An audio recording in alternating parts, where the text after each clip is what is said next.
According to the United States Census Bureau, in 2002, the United States' poverty rate stood at 12.1%. Today, in 2012, the number has risen sharply to 15.9%. Over the course of a 10-year period, the number of individuals living in poverty has risen by 3%. But what is that 3%? In 2012, 46.2 million Americans live in poverty. In 2002, that number was only 34.6 million. 3% is then not a number on a page, but the fact of life for an additional 12 million Americans. Poverty is not a limited phenomenon. Even in the city of Denver, the poverty rate stands at 18.7%, well above the national average. Of these, 113,713 persons considered poor, 34,781, or 22.5%, are children. What is the poverty rate? This was the first question that began to pop into my head upon seeing these statistics. What does it take to be considered poor? What I found was not a straightforward answer, but in fact a confusing table of numbers and figures. So this is how we define poverty: as a number on a page, an economic standard. As an example, if you live in a family of 4, 2 parents, and 2 related children, the threshold for poverty is an income of $22,811. Per month, this means that a family of 4 will have around $1,900 to spend on food, shelter, transportation, the mortgage, medical bills, education, and the countless other hidden factors that consume the incomes of American families.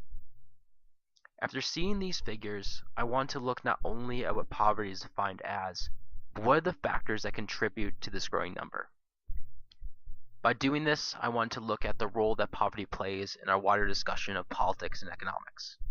This meant looking at poverty not in terms of black and white statistics on a page, but in terms of stories that made up the real narrative about poverty.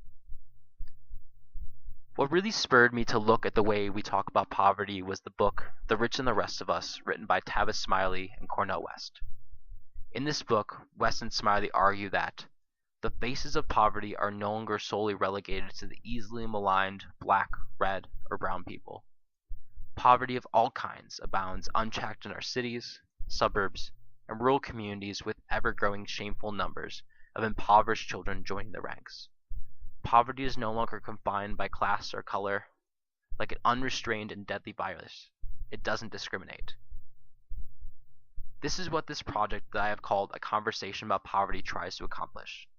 It seeks to put a human face on poverty, just like West and Smiley.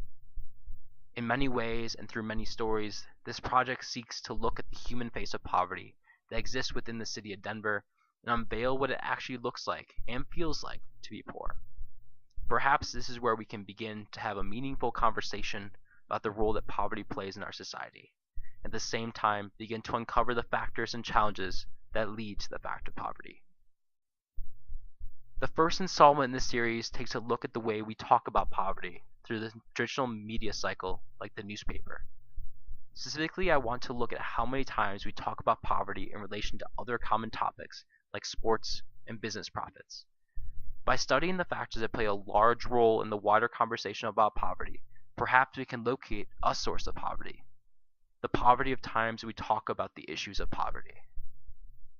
Feel free to explore the stories that this project looks at, and perhaps add your own. How do you live?